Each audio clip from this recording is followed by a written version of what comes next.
अगर आपको वीडियो अच्छा लगा तो लाइक करें, शेयर करें एंड चैनल को सब्सक्राइब करना ना भूलें।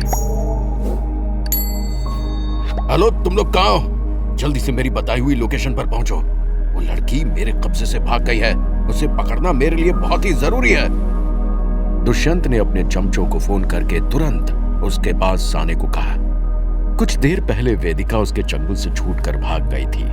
वो जानता था कि अगर उसे सिद्धांत तक पहुंचना है तो वेदिका को ढूंढना उसके लिए बहुत ही जरूरी है। उसने अपनी जेब से गन बाहर निकाली और आगे भागने लगा। वहीं दूसरी तरफ सिद्धांत को अपनी आंखों पर विश्वास नहीं हो रहा था। आखिर होता भी कैसे, क्योंकि अभी अभी उस पर जो हमला हुआ था वो किसी मामूली इंसान ने नहीं किया था। जैसे ही सिद्धांत ने पीछे मुड़कर देखा तो उसने छोटे कद वाले कुछ आदमियों को खड़ा पाया। नॉर्मली सिद्धांत ऐसी सिचुएशंस में घबराता नहीं है, मगर आज उसके दिल की धड़कन तेज हो गई थी।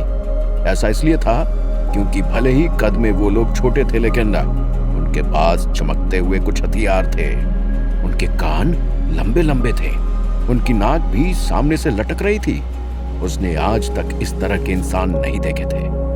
सिद्धांत ने तुरंत अपने कदम पीछे लेने की कोशिश की और हाथ हवा में खड़ा करते हुए बोला, कौन हो तुम लोग? मुझ पर हमला क्यों कर रहे हो?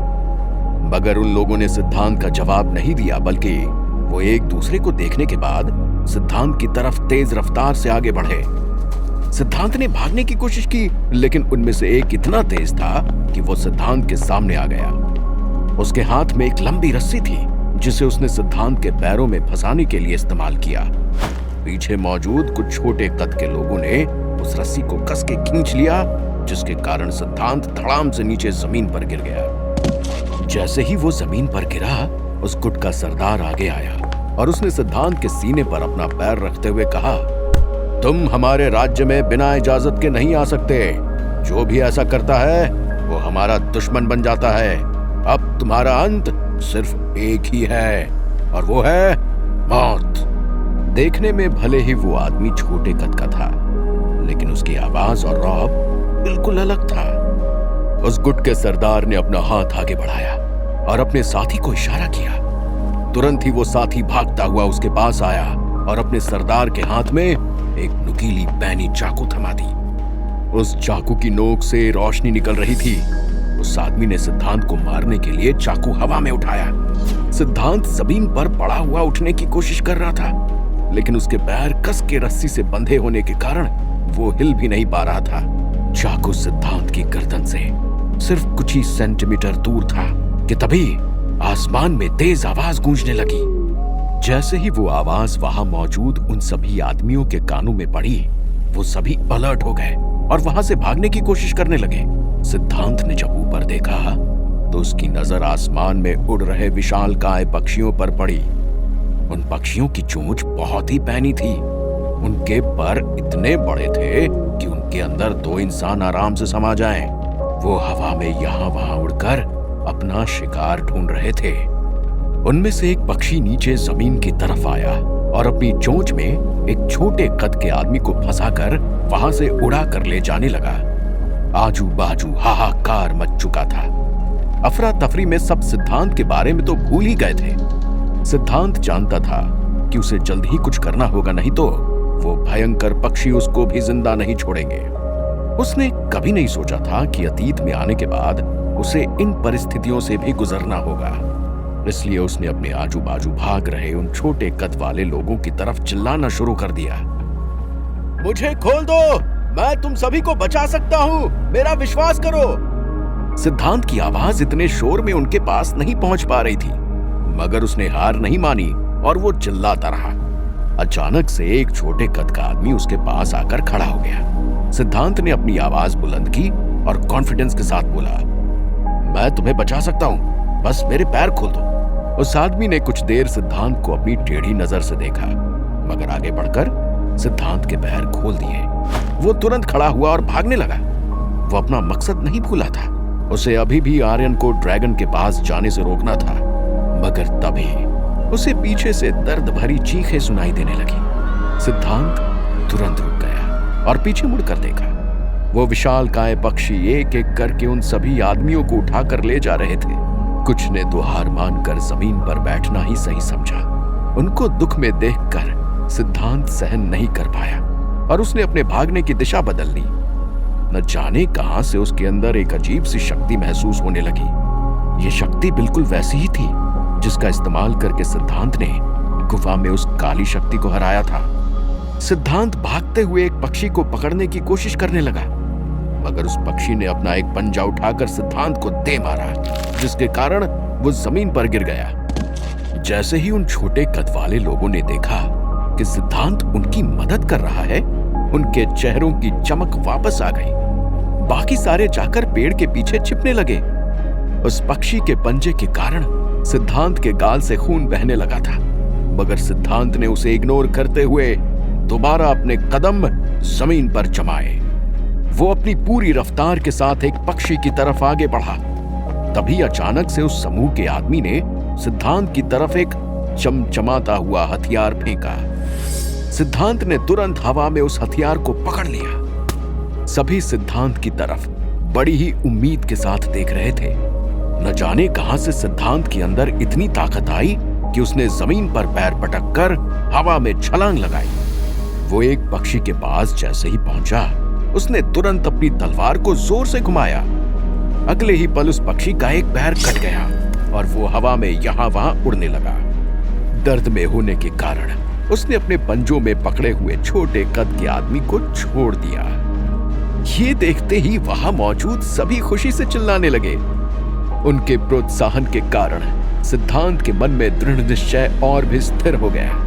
उसने बिना कोई समय गंवाए दूसरे पक्षी को अपना टारगेट बनाया। पिछले वार की तरह ये वार भी कामयाब हुआ और दूसरा आदमी भी नीचे जमीन पर गिर गया। शायद वो पक्षी भी नादान नहीं थे, क्योंकि वो समझ गए कि उनको हराने वाला उस मैदान में मौजूद था, इसलिए वो वहां से भाग गए। उनके जाते ही वो सारे छोटे कद के लोगों ने अपने साथियों को संभाला और उनकी देखभाल करने लगे। सिद्धांत की सांस फूल चुकी थी। उसने अपनी जिंदगी में कभी भी इस तरह से लड़ाई नहीं की थी, इसलिए वो खुद भी बहुत चौंक गया था। वो जमीन की तरफ देखते हुए अपनी सांस कंट्रोल करने की कोशिश कर रहा था कि तभी अचानक से उसे अपने पीछे किसी की मौजूदगी का एहसास हुआ। जैसे ही उसने मुड़कर देखा तो उसके सामने छोटे कद वाले लोगों का मुखिया खड़ा हुआ था। उस मुखिया के चेहरे पर झुर्रियां साफ नजर आ रही थीं। सिद्धांत ने चौकन्ना होकर अपने कदम पीछे ले लिए। वो यहां से जल्द बाहर निकलना चाहता था, लेकिन तभी वो मुखिया सिद्धांत के पास आया और उसने नीचे झुकने का इशारा किया। सिद्धांत एक पल के लिए हिचकिचाया, लेकिन फिर नीचे झुक गया। उस मुखिया ने तुरंत सिद्धांत के कंधे पर हाथ रखा और बोला, हम अपने राज्य में घुसपैठ करने वाले किसी भी आदमी को जिंदा नहीं छोड़ते। हम कद में भले ही छोटे हो, लेकिन हमारा शौर्य बिल्कुल भी कम नहीं है। मगर आज तुमने ना ही सिर्फ हमारे साथियों की जान बचाई है, बल्कि हमें यह भी सीख दी है कि हमें बिना कुछ सोचे समझे किसी भी आदमी को नहीं मारना चाहिए। मैं तुम्हारा शुक्रिया अदा करना चाहता हूं, इसलिए तोहफे में मैं तुम्हें ये तलवार देता हूं। ये तलवार एक खास हथियार है। इसे तुम अपनी जिंदगी की लड़ाइयां लड़ने के लिए इस्तेमाल कर सकते हो। अगर इसे सच्चे दिल से धारण करके तुमने इसका उपयोग किया तो ये तुम्हें हर युद्ध में जीतने में मदद करेगी, उस मुखिया ने कहा। उसके बाकी साथियों ने सिद्धांत के सामने एक बार सर झुकाया और वहां से चले गए। सिद्धांत उनको जाते हुए देख रहा था। उसे बिल्कुल भी विश्वास नहीं हो रहा था कि उसके हाथ में एक जादुई हथियार था। मगर सिद्धांत के चेहरे पर अचानक से एक बड़ी मुस्कान आ गई। उसकी सबसे बड़ी चिंता खत्म हो गई थी। वो आर्यन को रोकने में शायद कामयाब होने वाला था, क्योंकि अब उसके पास ड्रैगन से लड़ने के लिए अपना खुद का हथियार था। सिद्धांत ने गहरी सांस ली और तुरंत शीतलपुर की तरफ चला गया। उसे बस आज की रात गुजरने का इंतजार करना था। वहीं दूसरी तरफ वेदिका और विक्रम सिद्धांत को उस गुफा से निकालने के प्रयास में लगे हुए थे। उन्होंने उस गुफा के अंदर जाने के बहुत प्रयास किए थे, लेकिन हर बार उनके कदम आगे बढ़ने का नाम ही नहीं ले रहे थे। वो गुफा के बाहर ही कुछ इस तरह से रुके जा रहे थे कि जैसे कोई दीवार उन्हें रोक रही हो। वेदिका ना चाहकर भी अब विक्रम की बातों के बारे में सोचने लगी थी। वो इतना थक चुकी थी कि उसने आखिरी रास्ता अपनाने की सोची और वो उस गुफा के दरवाजे के सामने खड़ी हो गई और जोर से चिल्लाई, सिद्धांत, तुम कहां हो? क्या तुम मेरी बात सुन पा रहे हो? लेकिन उसे तेज हवाओं के अलावा कुछ भी जवाब नहीं मिला। वेदिका के पीछे विक्रम आया और वो धीमी आवाज में बोला, चिल्लाने से कुछ नहीं होगा, हमें गुफा के अंदर जाने का दूसरा रास्ता ढूंढना ही होगा।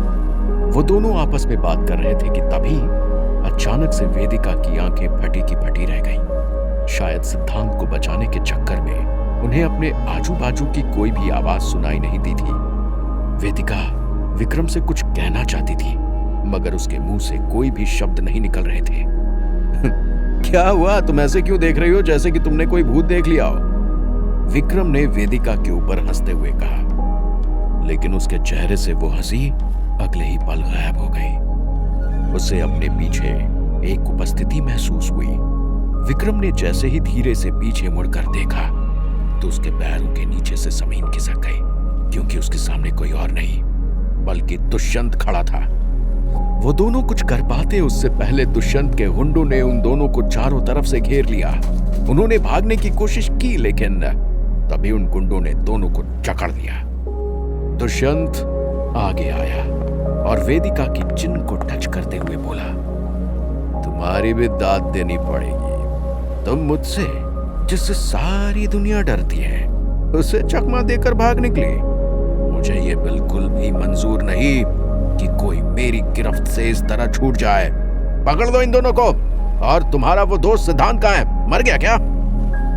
दुष्यंत ने कहा। जब दोनों में से किसी ने भी सच नहीं बताया तो दुष्यंत के गुस्से का पारा चढ़ गया और वो चिल्लाते हुए बोला, सारे जंगल में फैल जाओ, मुझे सिद्धांत चाहिए आज के आज। उसके कुछ साथियों ने सिर हिलाया और वो सिद्धांत को ढूंढने के लिए चले गए। वेदिका और विक्रम ने बहुत कोशिश की लेकिन वो दुष्यंत के चंगुल से नहीं बच पाए। दुष्यंत ने उन दोनों की आंखों पर पट्टी बांधी और उन्हें घसीटते हुए वहां से ले गया। वो उन दोनों को टॉर्चर करके उनसे सच निकलवा ही लेगा। वहीं जैसे ही सिद्धांत शीतलपुर पहुंचा उसने नोटिस किया कि आर्यन और उसके साथियों के टेंट के बाहर घोड़े बंधे हुए थे। उसने बड़ी ही चालाकी से एक घोड़ा निकाला और उस ड्रैगन की खोज में निकल गया। क्या होगा आगे? क्या सिद्धांत आर्यन को उस ड्रैगन से लड़ने से रोक पाएगा? क्या आर्यन सिद्धांत का सच जान पाएगा? क्या होगा आगे की लड़ाई में? क्या सिद्धांत उस ड्रैगन को मारकर आई मणि ले लेगा या आर्यन शक्तिशाली बनकर दोबारा से अपने अतीत को दोहराएगा? जानने के लिए सुनते रहिए। अगर आपको वीडियो अच्छा लगा तो लाइक करें, शेयर करें एंड चैनल को सब्सक्राइब करना ना भूलें।